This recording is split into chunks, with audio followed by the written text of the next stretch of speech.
Pernah kepikiran nggak sih apa bedanya teh herbal yang kita seduh di rumah sama ekstrak tanaman yang dijual sebagai obat?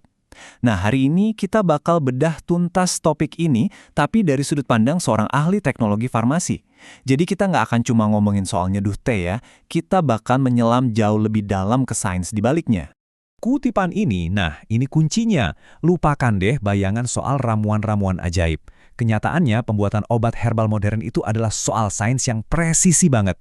Ini lebih mirip rekayasa, tentang gimana caranya kita membongkar sel tanaman buat ngambil senyawa kimia yang kita butuhin dengan cara yang paling efektif. Nah, ini dia pertanyaan utamanya kan? Padahal tanamannya sama, kok yang satu bisa jadi minuman santai, sementara yang satunya lagi jadi obat yang ampuh?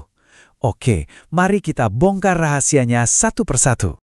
Oke, kita mulai dari tujuannya dulu. Kalau kita ngomongin ekstraksi farmasi, tujuannya itu bukan cuma nyari rasa atau aroma yang enak, bukan. Tujuannya adalah untuk menciptakan profil kimia yang stabil dan seimbang. Dan yang paling penting, memastikan tubuh kita bisa menyerap dan menggunakan senyawa itu secara efektif. Nah, ini yang disebut bioavailabilitas. Secara teknis, ini nih yang terjadi. Ekstraksi itu proses aktif buat mencongkel keluar senyawa-senyawa berharga, namanya metabolit, dari cangkang sel tanaman yang super kaku. Bayangin aja kayak mau ngambil madu dari sarang lebah yang rapat banget tanpa ngerusakin sarangnya. Perlu keahlian khusus kan? Kita mulai dari yang paling kita kenal deh, air.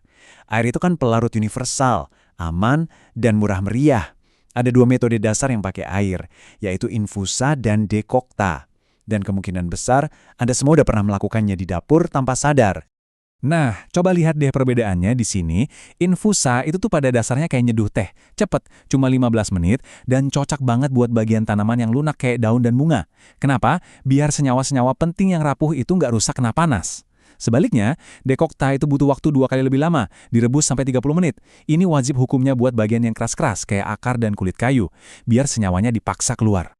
Tapi, air itu punya kelemahan besar. Air nggak bisa melarutkan semua senyawa, terutama yang sifatnya berminyak, kayak resin. Belum lagi, ramuan yang pakai air itu cepet banget basi. Nah, inilah alasan kenapa para profesional beralih ke pelarut yang lebih kuat, contohnya alkohol, untuk membuat yang namanya tincture. Terus, apa sih tincture itu? Gampangnya gini, ini adalah ekstrak tanaman yang dilarutkan dalam alkohol. Nah, alkohol di sini punya dua peran super penting. Pertama, sebagai pelarut yang kuat banget, jadi bisa narik lebih banyak jenis senyawa. Dan kedua, sebagai pengawet alami yang bikin produknya tahan lama. Dan grafik ini nunjukin semuanya. Coba lihat perbedaannya, drastis banget. Ramuan yang pakai air paling-paling cuma tahan sehari. Sementara tincture yang pakai alkohol bisa lebih dari 2 tahun. Ini jelas bukan lagi soal bikin minuman, tapi soal menciptakan produk farmasi yang stabil dan bisa diandalkan. Oke, sekarang kita masuk ke rahasia dapurnya nih. Apapun metodenya, mau pakai air atau alkohol, keberhasilannya itu ditentukan oleh 3 aturan emas. Kalau kita bisa kuasai 3 hal ini, kita bisa mengendalikan hasil akhirnya dengan presisi. Aturan pertama, suhu. Panas itu memang mempercepat proses ekstraksi, tapi ini kayak pedang bermata dua. Kalau kepanasan, senyawa-senyawa yang rapuh dan gampang menguap, kayak minyak atsiri yang bikin daun mint wangi itu, bisa langsung rusak. Kalau udah rusak, ya, khasiatnya juga ikut hilang. Aturan kedua, waktu. Anggapan makin lama direndam, makin bagus, itu salah besar loh. Ada yang namanya titik jenuh.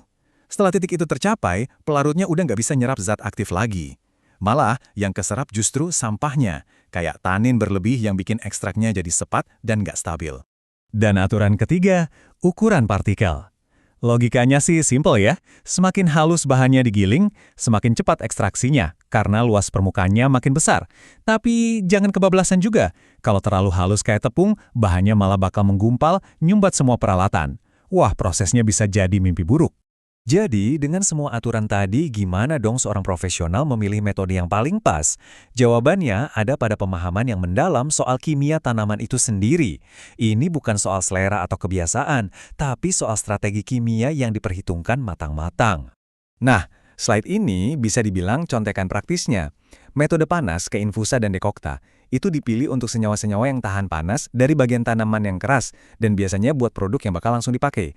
Sementara itu, metode dingin atau berbasis pelarut kayak tincture itu jadi pilihan utama untuk senyawa yang sensitif panas, minyak atsiri, dan pastinya untuk produk yang butuh stabilitas jangka panjang.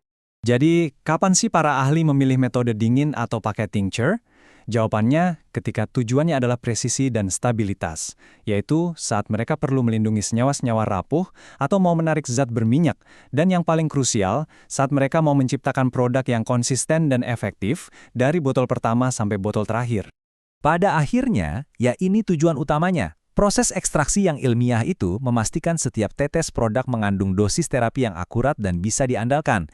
Inilah bedanya antara sains dan sekadar sugesti atau placebo.